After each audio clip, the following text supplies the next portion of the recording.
Peregrina, tu compañía. 93.1.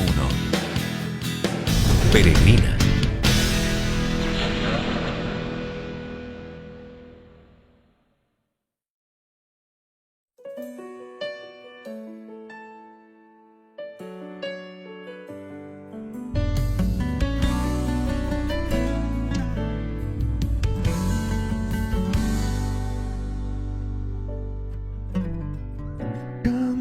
Caminé en ese desierto, me entregué a ti por completo.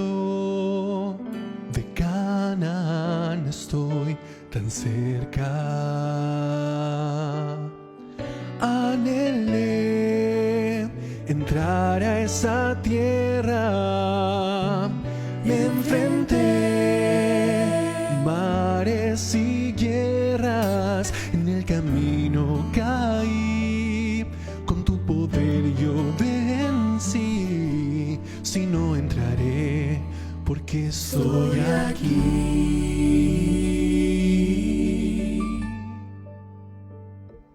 Cuando Dios te pide un tiempo esperar, cuando Dios te impide un sueño alcanzar, al decirte Dios que no puedes entrar en Canaán, espera un tiempo, Dios tiene algo mejor. Puede que tu hoy día será mañana para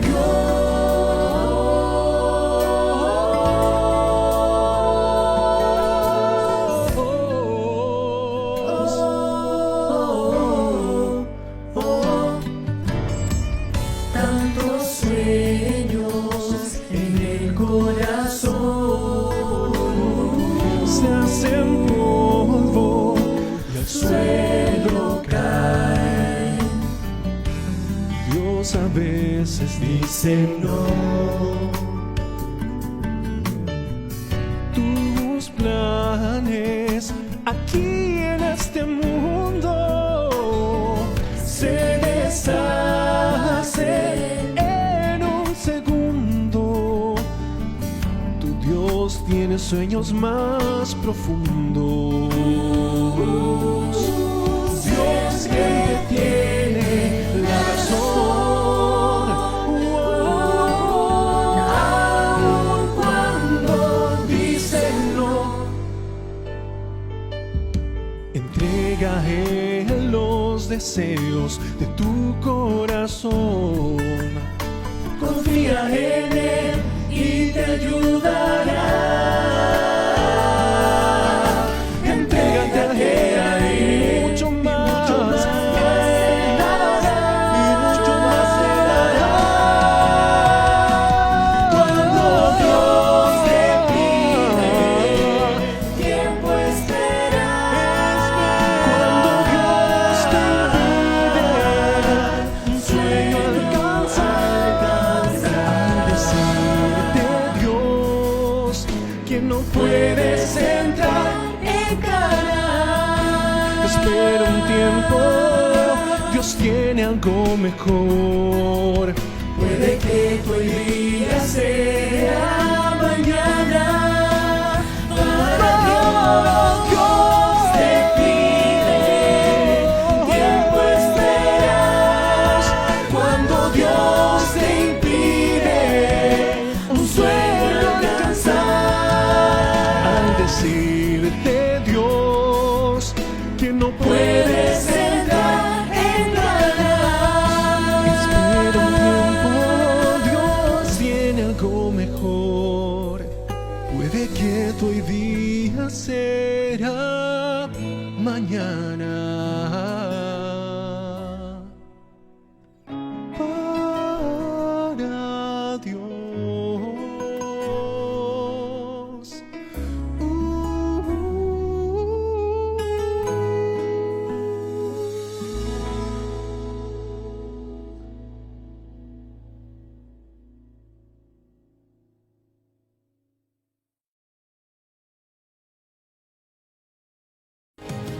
Hola amigos y hermanos de la ciudad de Calama, mi nombre es Jonathan Salas y soy director e integrante del conjunto vocal Renacer pertenecientes a la Iglesia Adventista de Miraflores acá en la ciudad de Viña del Mar.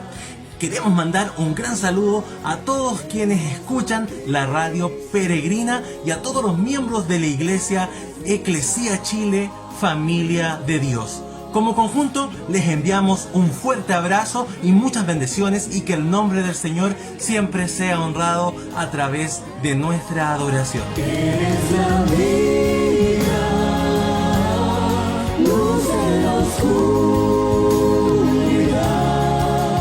lleno de bondad y de autoridad, para siempre reinas.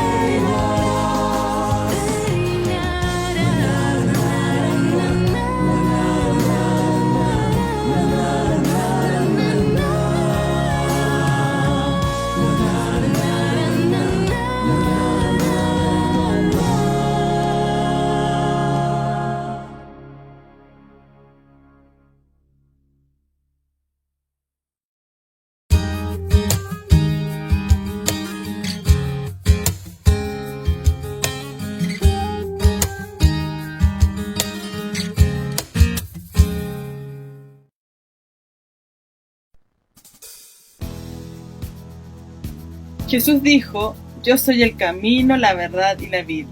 Nadie viene al Padre sino por mí. Dios ha dispuesto este tiempo desde antes de la eternidad, y cuando consideramos esto podemos sentirnos privilegiados de que Dios ha provisto a través de este tiempo lo necesario para bendecir nuestras vidas. Junto a mi esposa Jenny y su servidor David, queremos alentarte a que no dejes de conectarte. Un gran abrazo. Dios les bendice.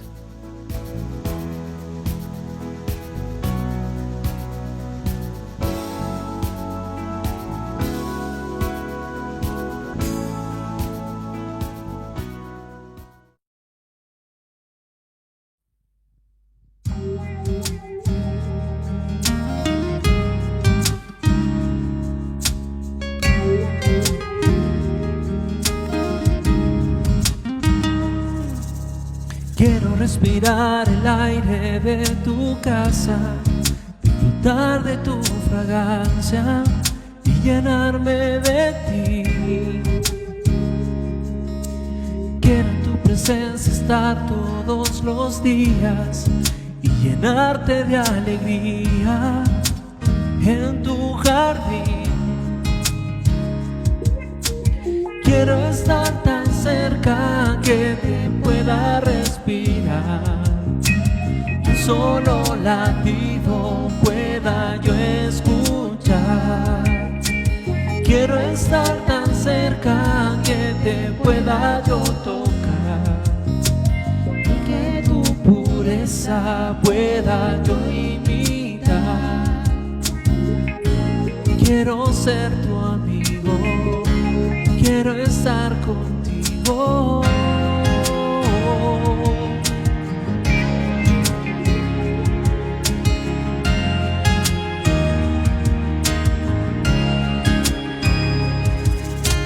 Quiero navegar el mar de tu mirada y saber que no habrá nada que me aparte de ti. Quiero caminar siguiéndote los pasos, tener en tu regazo lo que esperas de mí. Quiero estar tan cerca que te pueda respirar, y un solo latido pueda yo escuchar. Quiero estar tan cerca que te pueda yo tocar, y que tu pureza pueda yo imitar. Quiero ser tu amigo, quiero estar contigo.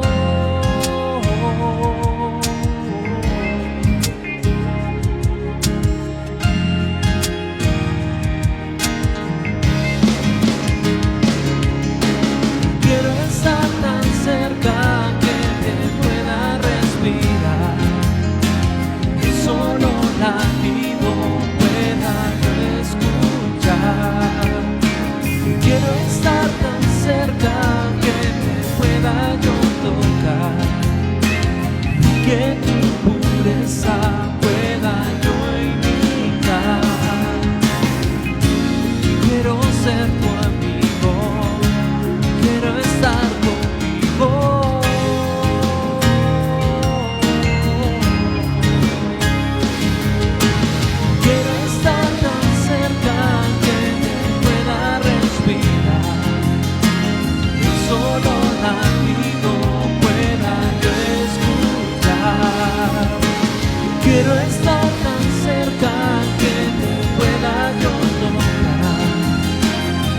que tu pureza pueda yo imitar. Quiero ser tu amigo, quiero estar contigo.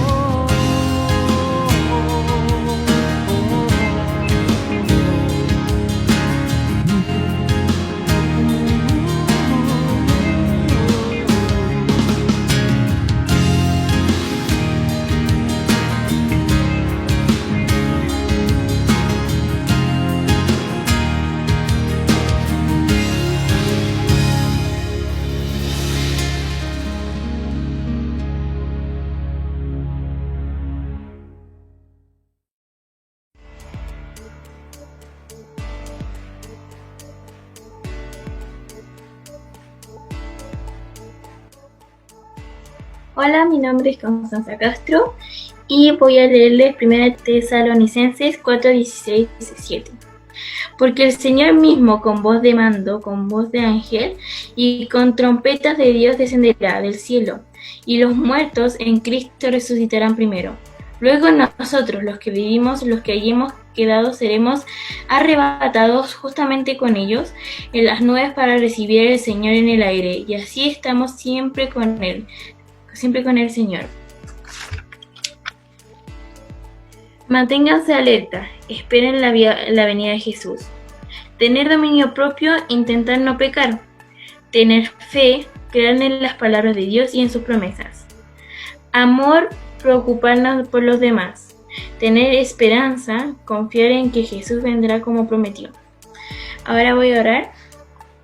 Señor, te pido, Padre amado, para que se haga tu voluntad, Señor, en cada una de esas familias. Protege, Señor, a las personas que me están viendo. Cuídalas, Señor, y esperamos tu venida con ansia, Señor. Amén y amén.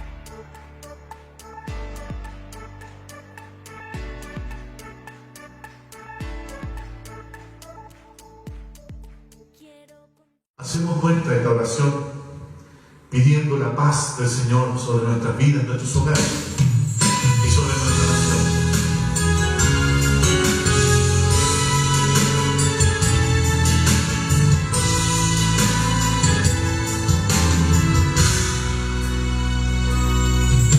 Ayúdame a mirar con tus ojos. Yo quiero sentir con tu corazón. No quiero vivir más siendo insensible a tanta necesidad con Jesucristo.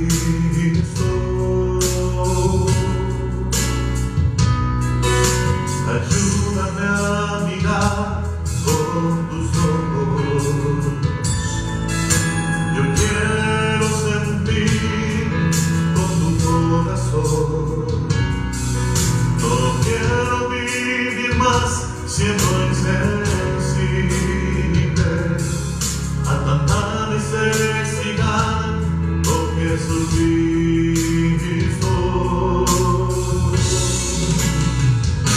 Te pido la paz para mi ciudad. Te pido perdón por mi ciudad. Ahora me humillo y busco tu rostro. ¿A quién iré, Señor, si no a ti? Te pido la paz para mi ciudad. Te pido perdón por mi ciudad. Ahora me humillo y busco tu rostro. ¿A quién iré, Señor, sino a ti?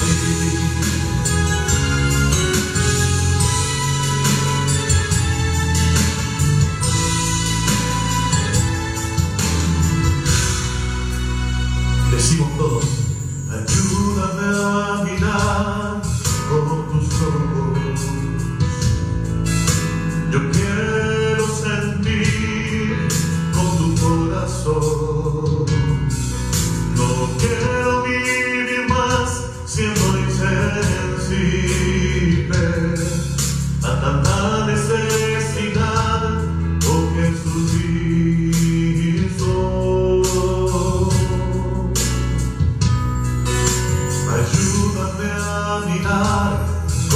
tus ojos. Yo quiero sentir con tu corazón. No quiero vivir más siendo insensible a tanta necesidad, oh Jesucristo.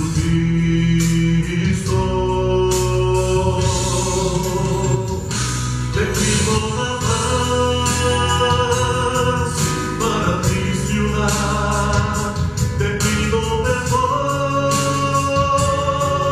por mi ciudad. Ahora me humillo y busco tu rostro. ¿A quién iré, Señor, sino a ti? Te pido la paz para mi ciudad, te pido perdón por mi ciudad. Ahora me humillo y busco tu rostro. ¿A quién iré, Señor, sino a ti?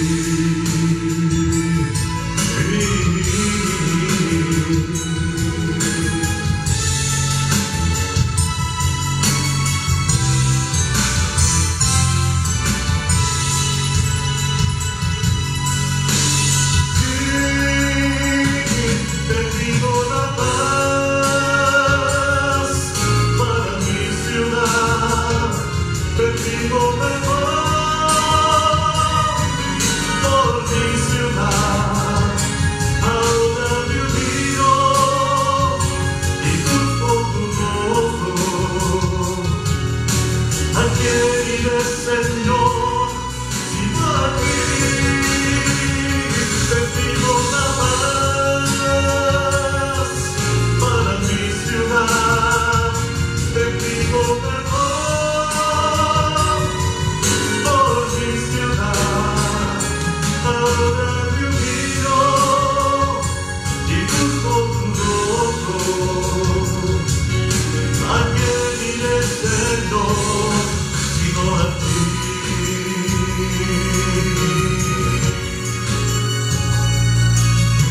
¿A quién iré, Señor, sino a ti?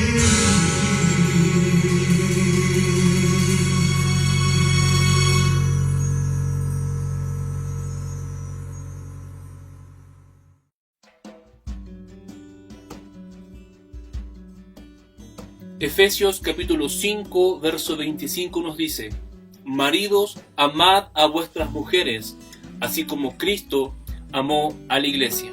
La red de hombres cristianos quiere saludarte en este día y quiere hacerte partícipe de este ministerio para equiparte y ayudarte a amar a tu esposa, no como el resto de los simples mortales lo hacen, sino que podamos amarlas como Cristo amó a su iglesia. Ese es el desafío y queremos de todo corazón que tú lo puedas cumplir. Queremos ayudarte en ese proceso, queremos ayudarte a ser semejante a Cristo. Un fuerte abrazo y que Dios les bendiga.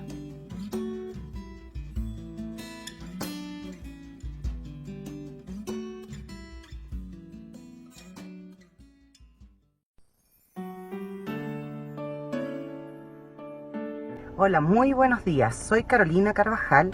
Pertenezco a la Iglesia Familia de Dios Calama, Chile. Te quiero hacer una invitación muy especial para que nos puedas sintonizar a través de la radio 93.1 y escuchar así toda nuestra programación.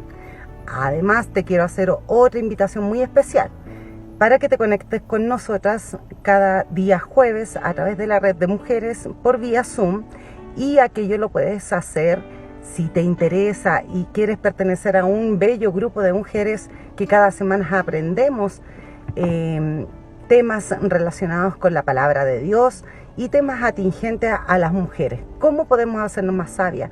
¿Cómo podemos ser mejores personas? ¿Cómo podemos ser mejores mamás? ¿Cómo podemos ser mejores mujeres?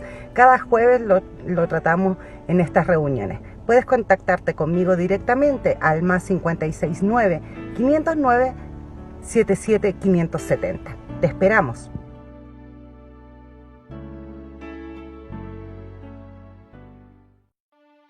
Buenas tardes, hermanas y hermanos de la Iglesia Eclesía Calama, Chile. Soy María Antonieta Herrera y hoy les quiero hablar de la localidad hacia donde nosotros enviamos ayuda, o mejor dicho, donde nosotros estamos misionando. Así tal cual, porque ya hemos visto que nosotros misionamos orando, yendo, ofrendando. Este año, por prudencia, no vamos a ir presencialmente, pero sí estamos allá con nuestras oraciones y con nuestros aportes, como hemos visto otras veces, que también es una manera de estar presencialmente a la distancia. Hace algunos años, un grupo de misioneros brasileños, obedeciendo al mandato de Jesús que se menciona en Mateo, va a Nampula, en la provincia de Mozambique. Entre ellos está la misionera Odette Dossi. Y se empieza un proyecto que se llama Makua rumbo a la verdad. La etnia y la lengua es Makua. Los que saben leer, recuerden que es menos de la mitad de la población, hablan además el portugués. Y hay una leyenda que dice que los Makua descienden de un árbol de madera negra llamado caoba. Y por eso este proyecto Rumbo a la Verdad, Makua Rumbo a la Verdad, les enseña que ellos son hijos de Dios. Les habla del Génesis, de que todos somos hechos por Dios, hombres y mujeres, hechos a imagen y semejanza de Dios. Y de esta gran verdad nacen varios proyectos que obedecen al primero. Tenemos varios, por ejemplo, Pozo de Jesús, donde las personas de la localidad pueden libremente sacar agua después de la prédica. El proyecto de las cabras, donde las familias crían cabritas para ellos alimentarse, venderlas también y tener un ingreso. El otro proyecto es Manos que Alimentan, que es donde nosotros también apoyamos. Y gracias a que las iglesias se unen, hemos podido tener más manos que alimentar y más manos que alimentan. La cooperativa de la costura es otro proyecto. Se les apoyó con máquinas para que ellos puedan sustentarse y vender sus confecciones. Ese proyecto está detenido momentáneamente por la pandemia. El otro proyecto es de la construcción de escuelas y templos donde aprenden a leer. Nosotros también apoyamos con un pequeño aporte de $50. Como ven, cuando las iglesias se juntan, se puede hacer mucho más. Así es que los invito a que agradezcamos a Dios porque ahora somos parte de ese ministerio. Gracias te damos, Señor, porque aunque somos débiles, somos fuertes en ti. Gracias, Padre, porque nos amas a todos. Te pedimos, Padre Celestial, que tu Espíritu Santo nos acompañe siempre. Señor, bendice y protege a tu pueblo, a todos los que libremente y por amor ofrendan para manos que alimentan. Que el Señor sonría sobre nosotros y sea compasivo, que nos muestre su favor y nos dé su paz. Amén.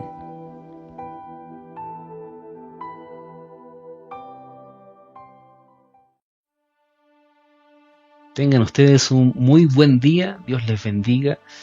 Que les habla su hermano Claudio Miranda de la Iglesia Eclesía Familia de Dios, quien junto a nuestros pastores Juan Valencia, Sabina Godoy y David Vega servimos a la congregación y les saludamos fraternalmente a cada uno de ustedes que nos están sintonizando a través de Radio Peregrina 93.1, Radio Peregrina Comunicación en redes sociales también y en las páginas de Facebook de Red de Hombres Cristianos Eclesía Chile Familia de Dios, junto también al canal de YouTube, ¿cierto? Donde se transmite también en forma de estreno este culto desde en casa, ¿cierto? Esta conexión en línea que estamos teniendo el día de hoy. Habiéndolos saludado a cada uno de ustedes, agradeciendo también el tiempo que han dedicado para poder escuchar la palabra de Dios en tiempos distintos, en pandemia, pero estamos acá reunidos de una manera distinta, pero siempre llevando el mensaje de Dios a sus casas, a sus vidas y a sus corazones. Así que un gran abrazo y vamos a comenzar lo que nos convoca el día de hoy. Bien, hablábamos la semana anterior sobre los conceptos del inicio de esta miniserie de la Reforma en el mes de octubre, y comentábamos sobre uno de los personajes interesantes, sobre los pre-reformadores, ¿cierto? El señor Pedro Baldo, que nos contaba una historia muy interesante sobre su trascendencia, sobre cómo él dejó todo por las cosas del Señor, dejó las riquezas, dejó de poder vivir de la manera que vivía para poder acercarse al Señor con todo el corazón, con toda esta dedicación a Él, cómo Él logró traducir la Biblia mucho antes de que muchas personas, muchos pre-reformadores lo hicieran también. Incluso uno de los datos curiosos que yo me atrevería a decir que es un adelantado en el tema de la traducción bíblica, una de las cosas que vinieron mucho después también en el proceso de la Reforma. Y hablamos de este personaje que se concentró en este concepto sobre seguir al Señor a través de el descubrimiento de quién era. Terminábamos la reflexión de la semana anterior viendo que hay muchas personas que también tienen esa capacidad de poder considerar un concepto de Dios aislado, pero sin estudiar las Escrituras. La gente no lee, no estudia, no va más allá para poder comprender cómo es Dios. Así que esas ideas sobre Dios, algunas personas lo terminan odiando, otros considerando que es una persona o un ser que no se inmiscuye en las cosas de los hombres o de la humanidad. Otros que en realidad posiblemente ni siquiera sepan muy bien si existe, y otros creen fielmente que Dios existe pero tampoco conocen muy bien su palabra. Y están también aquellos que han conocido a Dios a través de su palabra y lo siguen, en los cuales nos consideramos aquellos que estudiamos su palabra, que son ustedes y yo quien habla también. Me considero una persona que busca al Señor de esa manera. Ahora, no todos lo sabemos, este es un descubrimiento día a día, no solamente con la intelectualidad, sino con los procesos que corresponden a tener esa experiencia práctica con las cosas de Dios y con la espiritualidad. Pero bien, vamos a iniciar hoy día hablando de otro pre-reformador, ya que iniciamos con este tema de este pre-reformador. Estos pre-reformadores son 4 conocidos y generalizados en la historia del cristianismo. Son importantes, así que por eso los vamos a ver en resumen. Usted puede después ubicarlos como estudio propio.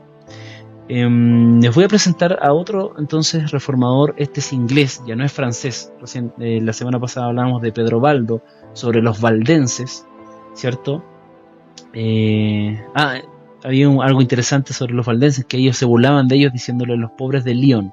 De Lyon es la ciudad en Francia donde ellos habitaban, y Pedro Baldo se dedicó a predicar a los pobres, a la gente más humilde, y repartía sus riquezas entre ellos. Y la gente que se llegó a convertir con Pedro Baldo, esto es muy lindo, gente también que era de alta alcurnia, también vendió sus cosas o las regaló a los pobres y vivieron en comunidades. Un paréntesis ahí que dejo en medio de todo este proceso. Pero vamos a irnos a Inglaterra ahora. Inglaterra. ¿En qué año? En el año 1346. Miren, vamos más o menos en esos sectores. Pero un poquito antes para que podamos revisar. Este pre-reformador, también un sacerdote católico, también un estudioso de la Biblia, porque obviamente estudiaban dentro de su ordenación, ¿cierto? Tenían colegiatura y tenían la capacidad de poder aprender a leer, a escribir y a estudiar la Biblia desde sus estudios teológicos. El señor John Wycliffe, o usted lo puede escribir John Wycliffe, pero es John Wycliffe. John Wycliffe era un sacerdote católico también, devoto, que estudió en la Universidad de Oxford, ¿ya? Por allá entró en el año 1346, la fecha que viene hace un momento atrás, y fue conocido después de estudiar en la universidad, ¿cierto? Y estar ahí como un gran filósofo y teólogo de la época que representaba la institución, ya en Inglaterra. Así que un hombre de gran reputación por su conocimiento, su intelectualidad y su teología. Es interesante ver esto porque tiene que ver con el estudio, con conceptos que él una fe razonable. Ojo, voy a estar sacando ese concepto de fe razonable varias veces dentro de estas reflexiones dominicales que estamos teniendo. En 1374 ya se convierte en un rector parroquial, o sea, era una persona ya académica, una persona de importancia, relevancia, y dirigía obviamente sermones, hacía misas y tenía el tema de las iglesias a cargo, ¿cierto?, en Inglaterra. Y obviamente respondía al papado en Roma, pero a través de la iglesia de Inglaterra, ¿cierto?, de su sucursal. Una de las cosas que hacía Wycliffe, que fue uno de los temas de los cuales tuvo problema, fue que empezó a criticar la institución eclesiástica del clérigo, o sea, del clero más alto. Hacía este proceso y empezó a criticar porque él decía que no se condecía con el espíritu de la Biblia. Mire qué interesante. Él decía que el reino de Dios fue dado a los pobres. Mire qué interesante. Ahora, no quiere decir que es exclusivo de los pobres, pero fue dado a los pobres y a las personas humildes, ¿cierto? Y llamó a vivir en humildad más que en las riquezas. Y él veía que la iglesia tenía un requerimiento importante que iba subiendo. Habían impuestos y desarrollos de la iglesia papal de Roma que solicitaban ayuda a las iglesias de otros países como la de Inglaterra, y cuando llegaban a solicitar este tipo de ayudas e inversiones o que ellos pudieran conservar el proceso de hacer las aportaciones a través de impuestos, de ofrendas o de riqueza, él era una de las personas que declaraba que no podía hacerse y que no estaba de acuerdo, y él tenía una importancia relevante dentro de la iglesia en Inglaterra. Así que esas declaraciones le trajeron hartos problemas a John Wycliffe, y se le acusó por la iglesia de herejía, por estar en contra del papado. Así que, bueno, él dedicó bastantes escritos contra Roma debido a esto, y comenzó una guerra intelectual de declaraciones, y mucha gente empezó a oír a Wycliffe, pues de hecho tenía una relevancia, sus estudiantes obviamente y la congregación a la cual él le predicaba, y era una persona muy famosa, muy conocida, y tenía muchos feligreses que eran ministrados por él. Pero la iglesia empezó a desplazarlo y llegó al punto de condenarlo como un hereje. Así que no podían desplazarlo así de las funciones en Inglaterra, porque el pueblo, la gente le seguía, y eso complicaba el tema de la estabilidad de los feligreses que estaban ahí. Pero hubo un tema muy fuerte en ese proceso, y Wycliffe comenzó a hacer un trabajo muy interesante con respecto a la traducción. Miren lo que empezó a hacer. Aquí, vamos a decirlo en buen chileno, se cocinó el señor Wycliffe, ¿ya? Tuvo un problema muy grande porque se atrevió a contradecir una orden papal, donde estaba prohibido poder traducir la Biblia al idioma vernáculo, el idioma natal de las tierras. Solamente el latín era la opción de leerla. Y Wycliffe dijo que la palabra de Dios era para todos, no solamente para un cierto tipo de personas, porque el reino era para todos. Por lo tanto, en su cosmovisión y en su interpretación teológica, él dijo no, y comenzó a hacer la traducción desde la Vulgata latina al inglés. Tristemente murió antes de poder terminar ese trabajo, pero se dieron a conocer varios de sus avances de ese trabajo, y murió como un clérigo de la Iglesia Católica, odiado por la Iglesia Católica también, condenado muchas veces con indicaciones de los sectores eclesiásticos de los más altos rangos. Así que, como murió antes de poder condenarlo en un juicio público eclesiástico, fíjese que 43 años después, esto es interesante, él estaba enterrado, estaba muerto, ya había muerto por una enfermedad. Por orden papal, se ordena sacar los restos, los huesos de Wycliffe de la tumba, porque él no era un hombre un hombre que santo para poder estar descansando con los restos de los santos de esa época, se ordenó sacar los huesos, quemar los huesos y tirarlos al río. Río Sud creo que era el nombre de, no sé si mal no recuerdo. Y esa fue la condena, o sea, fue una condena post-mortem. Obviamente lo más grave es tratar de traducir la Biblia al inglés, al idioma en Inglaterra.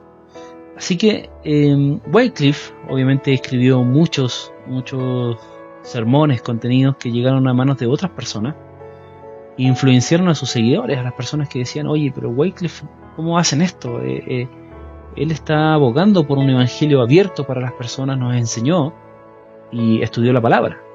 Así que es una persona importantísima en Inglaterra sobre un movimiento pre-reformador, porque él se enfrentó y protestó contra la iglesia preponderante de ese momento, al igual que lo hizo Pedro Baldo en su momento, solamente por estudiar las escrituras. Bueno, si bien no es considerado un pre-reformador, pero lo voy a nombrar porque él continuó un trabajo de Wycliffe. Se llamó William Tyndale. Tyndale, de hecho, si usted ve, hay fundaciones que llevan su nombre, sobre todo las fundaciones de traducciones bíblicas internacionales. Hay Biblias que se llaman Biblias Tyndale o Tyndale, ¿cierto? Tyndale. Y bueno, este señor, influenciado muy como muchos otros por Wycliffe, por lo que ocurrió, por ver lo que estaba ocurriendo con él concluyó el trabajo de traducir la Biblia al inglés. Estoy hablando de William Tyndale en Inglaterra. Pero él sí hizo un trabajo más acabado. En la traducción desde la Vulgata latina anterior hacia el inglés, ¿cierto? Tenía ciertos errores, así que William Tyndale lo que hizo fue traducir desde los idiomas originales, arameo, griego y hebreo, al idioma inglés. Y hizo ese trabajo, pero le costó la vida. Fue condenado como hereje también por la iglesia y fue quemado vivo en la hoguera. El Señor es impresionante cuando hace su obra y no sabemos cómo va a hacerla, pero Él murió como un mártir de Cristo y cumplió la labor que el Señor les dejó, y es un referente para la iglesia anglicana, sobre todo protestante anglicana en Inglaterra, y sobre todo para el rey Enrique VIII, ¿ya? Quien fue el que imprimió y divulgó después, por orden real, el trabajo de Tyndale, la Biblia que él había traducido en inglés, de la cual muchas personas, incluso los ricos, tuvieron la oportunidad de leerla en su idioma. Así que quería terminar esta idea del señor Wycliffe, que es el pre-reformador considerado, pero no menor a William Tyndale, respecto a Wycliffe sobre este tema. Interesante, todo por el amor a la palabra de Dios, todo por el amor a la verdad. Mire qué interesante. Vamos a avanzar más rápido, ya, para no retrasarnos con esto, porque nos queda tiempo para poder después pasar directamente al proceso de la reforma. Espero que esté aprendiendo, hermano, hermana. Estos son elementos que son de bendición para su vida, y va a ver que cómo Dios inicia un avivamiento en los corazones de los creyentes en distintas partes del mundo, y con el mismo instrumento, la palabra de Dios. Recuerde que le hablé de las 5 solas la semana pasada. Sola Escritura, ahí está la otra, lo que estamos hablando es la Escritura, la autoridad de Dios. Otro pre-reformador entonces es John Huss o Juan Hus. Nosotros normalmente fonéticamente lo nombramos como Hus, pero es Huss, es John Huss, y se nombra como Juan Hus en los países de habla hispana. Pero este señor nace en 1369. Fíjense en las fechas. Nace en 1369, ¿cierto? Recuerde que acá las fechas que yo di anteriormente de Wycliffe fue en 1374, ya en los últimos años ya de su ministerio. Él nace en esta fecha, 1369, en el reino de Bohemia. Esto es en Praga, en República Checa. ¿Ya? Entonces, ¿quién es Juan Hus o John Huss? Entró en el sacerdocio a la facultad de filosofía en la Academia de Praga. Se dan cuenta que son personas intelectuales que no solamente se dedicaron a la fe por intuición espiritual, sino que la estudiaron como tal. Y más encima estudió filosofía. Es un académico también. Dios lo usó tremendamente, predicaba grandes sermones. Era conocido porque estudiaba mucho las escrituras y también le llevó problemas al Papa por las escrituras. Dice, esto es complicado, o sea, tener la Biblia en mano, interpretarla bien, te va a confrontar con gente. Una lección para todos nosotros, para todos los hermanos y las hermanas. En algún punto, cuando tú llegas a la verdad, te vas a enfrentar con gente que no va a aceptar esa verdad como tal. Pero hay que fundarla, hay que tener paz, misericordia y seguir adelante y esforzarnos en cumplir la palabra de Dios sobre todo. Pero mire lo que ocurre acá con John Huss o Juan Hus. Acá tenemos un tema donde también desacreditó la autoridad papal, porque se encontró que leyendo la escritura no concordaban temas de prácticas de los que tenía. Entonces también dijo que la autoridad era la Biblia. Y también, ojo, leía las obras de Wycliffe. Mire dónde llegó el legado de John Wycliffe, a las manos de Juan Hus. Y fue muy influenciado. De hecho, la gente conocía que él leía los sermones de Wycliffe. Así que la iglesia también tenía ahí la mira puesta en este sacerdote que empezó a hacer esto. Pero era una persona muy elocuente y muy consecuente también, según la biografía histórica. Predicó otro acto rebelde, predicó en el idioma común de la gente y directamente de la Biblia. No hacía las misas en latín. Ahora, no sé si usted sabía que las misas en la antigüedad eran en latín, no se traducían al idioma vernáculo. Por lo tanto, tenía este acto rebelde que hacerse a través de él para que la gente pudiera entender el concepto. Estaba en contra de las indulgencias.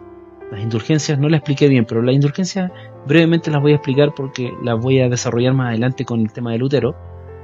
Las indulgencias eran una especie de certificados que emitía el papado, ¿cierto?, de la Iglesia Católica como tal, donde le permitía a usted, si usted pagaba esa indulgencia, obviamente tenía un costo, comprar años de adelantamiento, mire esto, para estar menos tiempo o de disminución, años de disminución de estancia en el purgatorio para que usted vaya al cielo. Ahora, la idea del concepto del purgatorio es una idea de la doctrina católica que los evangélicos no consideramos. Ningún reformado ni protestante cree en el purgatorio porque no está fundamentado fielmente en las escrituras. Creemos que hay un cielo, también que existe un lugar que nosotros le llamamos infierno, pero bueno, es lo que dice la Biblia, no es algo que inventamos nosotros. Y como tal, este tema tiene una consideración importante. No existe un lado intermedio, un limbo donde la gente espera purgar sus pecados y sus malos actos para ir al cielo, porque solamente hay un acto de sacrificio que es válido, el acto de Cristo. Si usted aceptó a Cristo, solo fe, recuerde las solas que nombré, las 5, yo nombré una que estamos desarrollando, pero solo fe. La fe solamente es la que le permite a usted llegar al cielo, creer en el acto poderoso de Cristo y arrepentirse de sus pecados. No hay otra cosa más que usted tenga que hacer.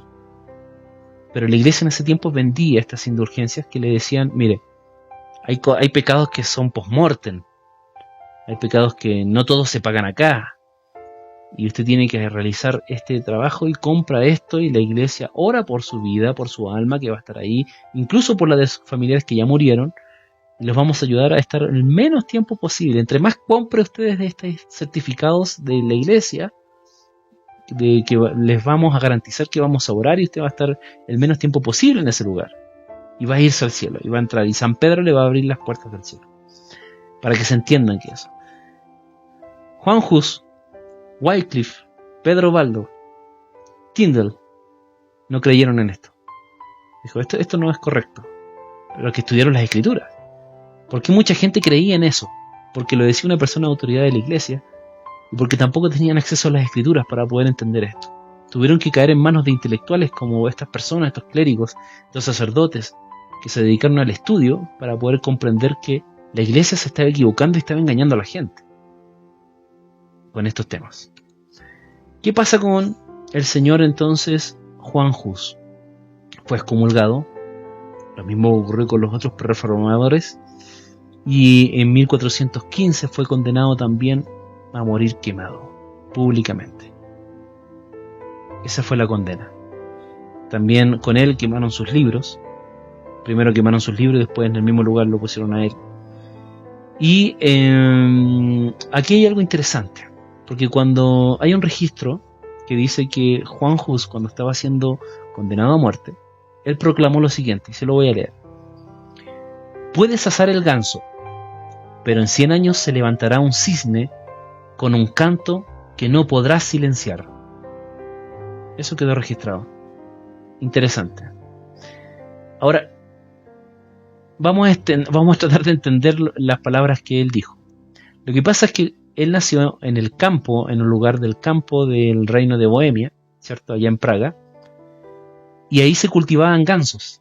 Por lo tanto, él nació entre los cultivos, o no cultivos, sino que en la instancia, ¿cierto? del campo donde se tenían gansos, muchos gansos. Y esa era como parte del ganado que tenían ahí, ¿cierto? Entonces él viene de ese lugar, es un hombre de campo, que llegó a ser un gran profesional en los temas de universitarios y de teología. Entonces él se consideraba una persona que su simbología en el lugar de oriundo de donde él venía, sus animales eran los gansos. Pero él hace esta especie de proclamación como casi un acto profético.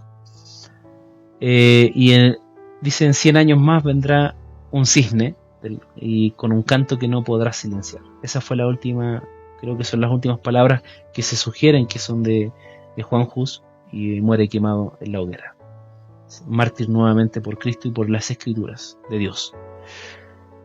102 años después, y esto es muy curioso, un monje en Alemania clavaría las 95 tesis en la puerta de la iglesia de Wittenberg. Ese señor se llamaba Martín Lutero. ¿Qué le parece? Podríamos maquillar la historia como quisiéramos, pero eso ocurrió 102 años después, en 1517. La muerte fue de Juan Hus en 1415, con esas palabras. Eso deja pensando a las personas que pudieron registrar esto y leerlo nuevamente y ver que el movimiento reformario nace con Lutero, coincidentemente con la declaración que hace Juan Hus en República Checa.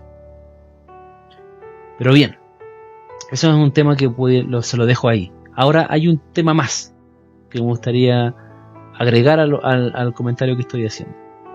A Martín Lutero, cuando fueron lo llamaron a la dieta de Worms. La dieta de Worms era un concilio para poder condenarlo por su acto herético y rebelde de protestar contra el papado, que lo vamos a hablar más adelante cuando hablemos de Martín Lutero. Lo trataron de Husita. Y usted dice: ¿pero qué es eso? Hus, de Juan Hus, como un discípulo de Juan Hus, de haber leído los escritos de Juan Hus. Y Lutero, según los escritos que existen, se enojó porque él no comulgaba mucho con los temas de Juan Hus. Recuerde que él era un sacerdote católico de ese tiempo, y obviamente Juan Hus fue considerado un hereje.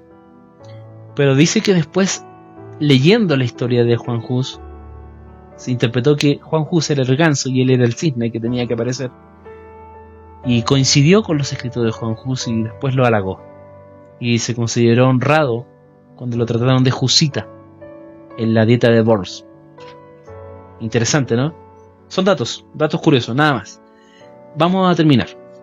Vamos entonces a pasar al cuarto y último pre-reformador. Este señor se llamaba Girolamo Savonarola. ¿Quién es este señor? Vamos. Interesante. Bueno, este señor nace en Italia, en realidad en Ferrara, Italia, es de ascendencia rica, no es campesino como otros pre-reformadores que existieron. Y bueno, a los 23 años, siendo un hombre rico, teniendo muchas prominencias para poder destacar en la política y en altos cargos de la época en Italia, se hizo fraile. Esto no le gustó mucho a la familia y se puso a estudiar las escrituras.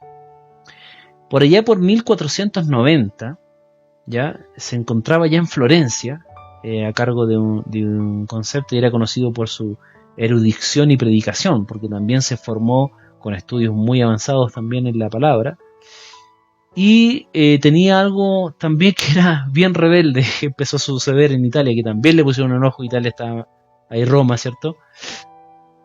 Y sucedió que él empezó también a predicar en el idioma común a la gente, no en latín como estaba escrito que tenía que ser un sacerdote. Por lo tanto, tuvo problemas. Pero no solamente eso, él fue más allá.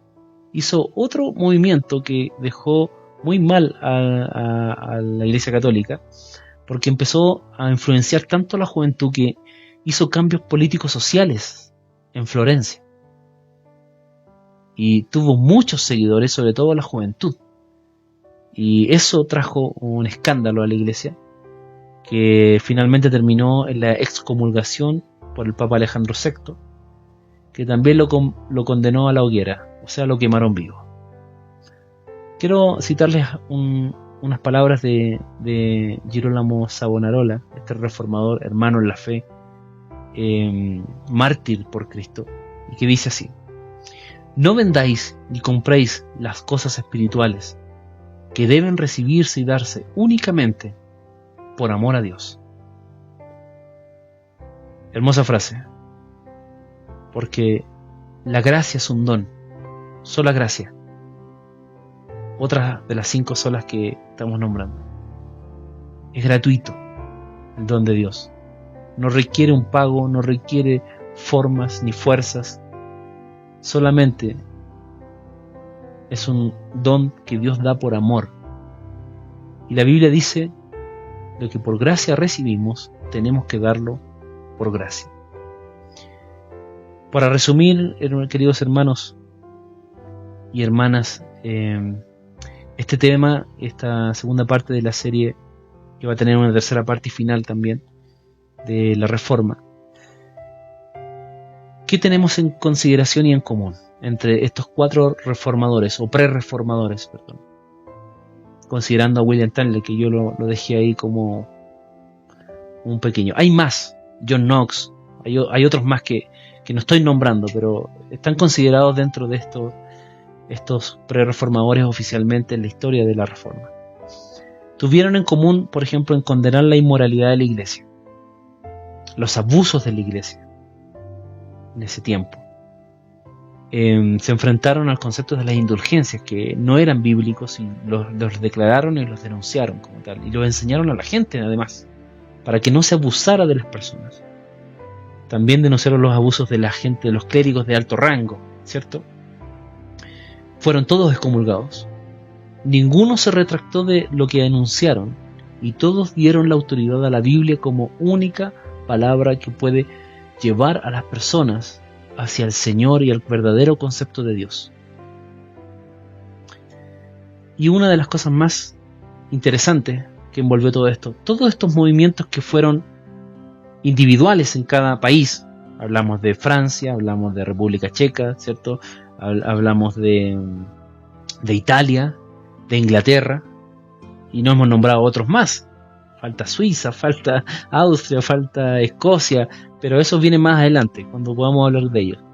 Pero por lo menos esos países, en distintos tiempos, Dios movió los corazones con la palabra de Dios, y todos llegaron finalmente a convertirse al protestantismo evangélico. Estos movimientos individuales se hicieron protestantes cada uno de ellos. Y hoy día se llaman, obviamente, con otro nombre, que son evangélicos, porque proclaman el Evangelio de Cristo. ¿Qué le quiero decir con esto? Y con esto ya estoy terminando. La historia de estos pre-reformadores nos da una idea del sacrificio, de lo que corresponde al saber la verdad y la responsabilidad que debemos tener nosotros al predicar y al tener la verdad en nuestra vida. quiero que me acompañen a esto, solo por gracia, otro sola, de las 5 solas. Efesios 1, verso 7. En quien tenemos redención por su sangre, el perdón de pecados según las riquezas de su gracia. Luego, Romanos 5, verso 8. Mas Dios muestra su amor con nosotros en que siendo aún pecadores, Cristo murió por nosotros. Esa es la gracia. Otra sola, solo por fe. Dice así: justificados pues por la fe, tenemos paz para con Dios por medio de nuestro Señor Jesucristo. Romanos 5.1. Sígame en esto. Romanos 1.17 dice: porque el Evangelio, la justicia de Dios, se revela por fe y para fe, como está escrito: mas el justo por la fe vivirá. ¿Se entiende? Y por último, Efesios capítulo 2, verso del 8 al 9. Porque por gracia sois salvos por medio de la fe. Y esto no de ustedes, no de vosotros, dice, no de nosotros. Pues es don de Dios, no por obras, no por indulgencias, no por portarse bien. No, es solamente por fe, dice acá. Para que nadie se gloríe, para que nadie diga me lo gané, me lo merecía, soy tan buena gente que me lo merecía. ¿Puede usted decir eso? Yo soy cristiano evangélico, me lo merecía. ¿Y despreciar a los demás? O podríamos decir como los prerreformadores y los reformadores que vamos a hablar después. Por gracia de Dios, como decía Pablo, soy el más malo de todos los pecadores. Y recibí su gracia. No la merecía. Yo no lo merecía. Pero a Él le plació. Hay un versículo muy predicado y muy aclamado por generaciones. Y es bíblico. Porque de tal manera amó Dios al mundo, que dio a su Hijo unigénito, al único, para que todo aquel que en Él crea, mire, fe, no se pierda y tenga vida eterna. Si usted cree eso, si usted entiende esa palabra, va a comprender que los principios básicos de la fe cristiana evangélica, protestante, reformada, llámele como quiera, tiene varios nombres ahí. La fe canuta, por ahí nos dicen. Por Canut de Bonn, un predicador, Juan Bautista Canut de Bonn, que vino desde España a Chile y se convirtió y predicó el Evangelio en el centro y sur de nuestro país, años atrás. De ahí viene el concepto canutos. Amén. Como le dijeron a Martín Lutero, usita. Al principio lo ofendieron, después se dio cuenta que era un honor. ¿Cómo nos llamaron a nosotros? Los pequeños cristos, los cristianos. Y se burlaban de la cruz. Para nosotros era un honor entender que la cruz es el símbolo de nuestra salvación. Por lo tanto, querido hermano, hermana, sea de nuestra congregación, no sea de esta congregación, sea un oyente, hoy día se topó en la radio, me escuchó, me está viendo por las redes sociales, está bien. El único camino a conocer del Señor es por medio de Cristo, y a Cristo lo conocemos en la Escritura. Por lo tanto, te quiero invitar a la última parte la próxima semana para que podamos reunirnos y terminar el mes de la Reforma y comprender por qué en Chile, curiosamente, se nos dio la oportunidad de poder tener un feriado el 31 de octubre. Vamos a comprender qué pasa con esa fecha y la importancia del legado que nos dejaron nuestros hermanos en la fe. Dios te bendiga tremendamente. Bendiciones.